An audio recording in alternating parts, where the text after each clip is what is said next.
Jenilson, Uli Nelson. I grow up, I want to be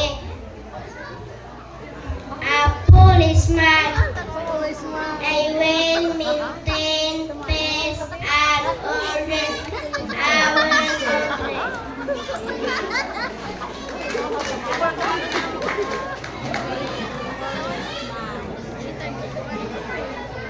I grow up, I want to be a doctor. I will treat the sick people with all my might. I want to educate the world how to live a happy and healthy life.